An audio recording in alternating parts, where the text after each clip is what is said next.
No esperaba verlo. Fue uno de esos momentos en los que el cuerpo se detiene antes que la cabeza, y uno se queda mirando sin saber si retroceder o avanzar. Tengo 30 años, soy española, y hasta ese día pensaba que en esa casa ya nada podía sorprenderme. Había ido al pasillo por algo sencillo, una toalla, creo. La puerta de su habitación estaba entreabierta. Nunca lo hacía. Siempre fue un hombre reservado, silencioso, de rutinas claras. Por eso, miré. No por curiosidad, sino por costumbre rota.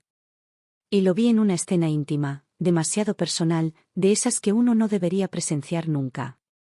Me quedé inmóvil. No sentí rechazo inmediato, tampoco juicio.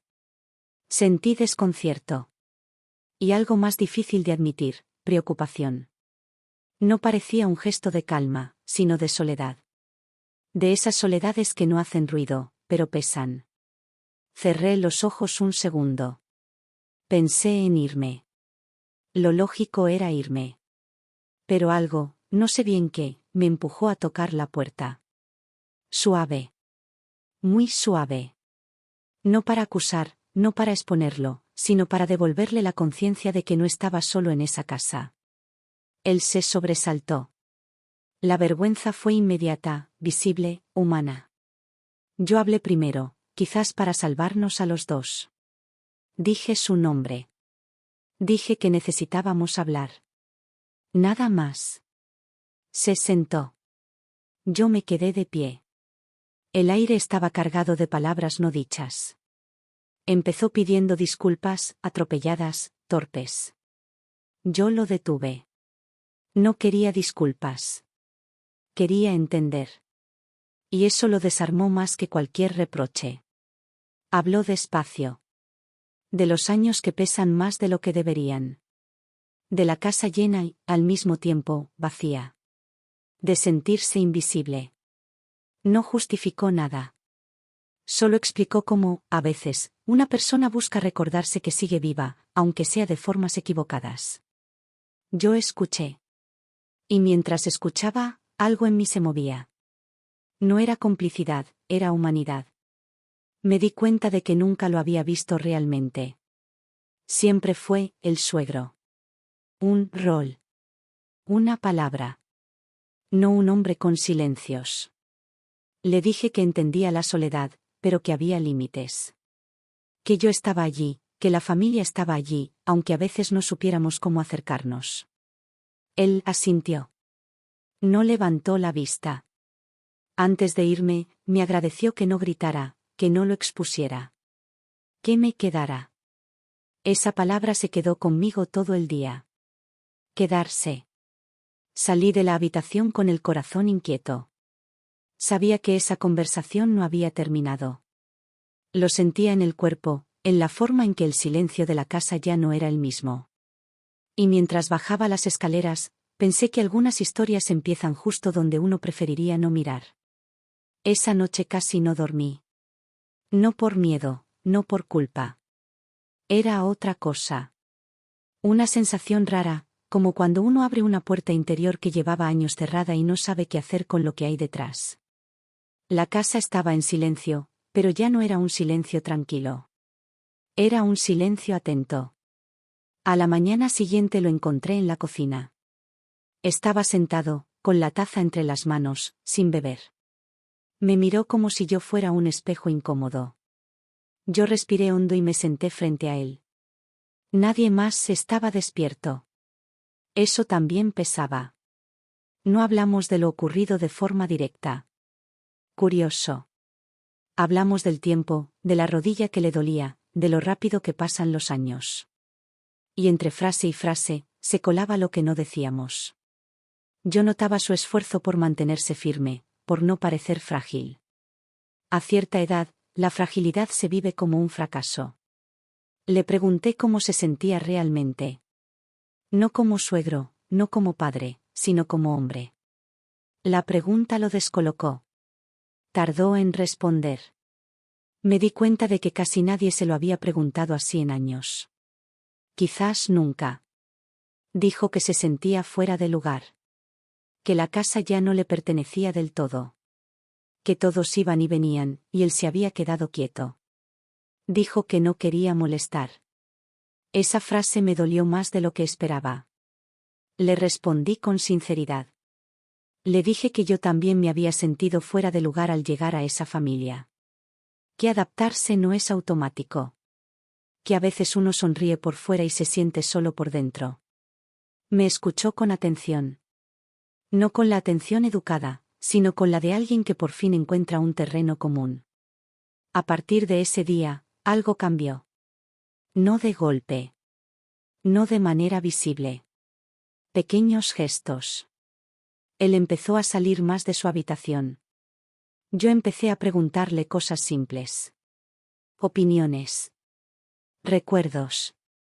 Descubrí historias que nunca había oído.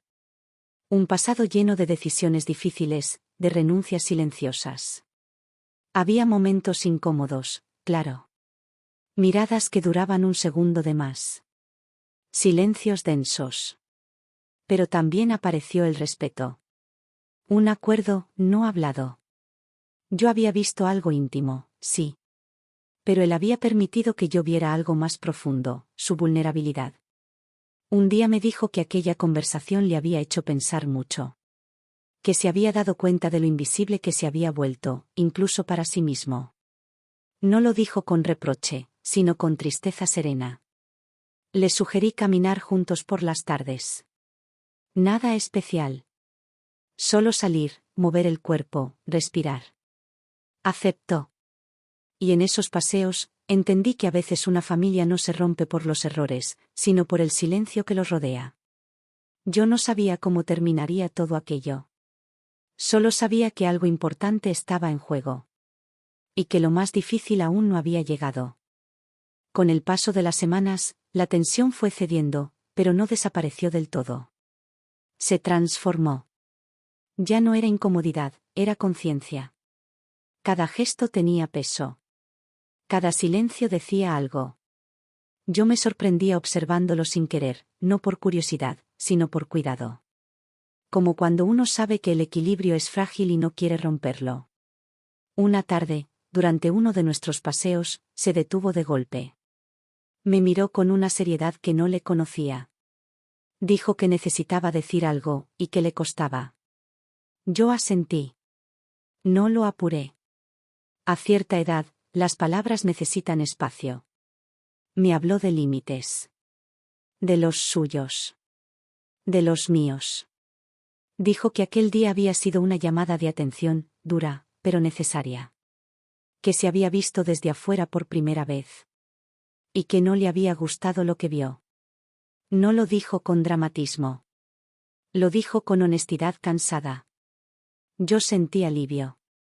Un alivio tranquilo. Le respondí que yo también necesitaba claridad. Que no quería secretos, ni tensiones ocultas. Que esa casa debía ser un lugar seguro para todos, también para mí. Me escuchó sin interrumpir. Eso importó más que cualquier promesa. A partir de ahí, las cosas se ordenaron. No como en las historias perfectas, sino como en la vida real. Con acuerdos simples. Con respeto. Con distancia sana. Él retomó actividades que había abandonado. Yo recuperé la ligereza de moverme por la casa sin pensar. Un día, sin buscarlo, me agradeció. No por haber visto lo que vi, sino por haber hablado. Dijo que el silencio envejece más que los años. Esa frase se me quedó grabada. Pensé en cuántas veces preferimos no ver, no oír, no preguntar. Hoy, cuando recuerdo todo, no siento vergüenza. Siento aprendizaje. Entendí que la familia no es solo cariño y costumbre. También es responsabilidad. Es atreverse a poner palabras donde antes había sombras. No para juzgar, sino para ordenar. A veces, cuando alguien mayor parece extraño, distante, incluso inapropiado, lo fácil es señalar. Lo difícil es mirar más hondo sin perderse uno mismo. Yo estuve cerca de cruzar una línea que no debía. Y también estuve cerca de huir. Elegí quedarme, pero con límites claros. La casa volvió a ser tranquila. No igual que antes. Mejor. Más consciente. Y si cuento esta historia, no es por el momento incómodo, sino por lo que vino después. Porque a veces, un instante que nadie quiere vivir puede convertirse en el punto exacto donde todo empieza a cambiar. Y eso, con los años, se agradece.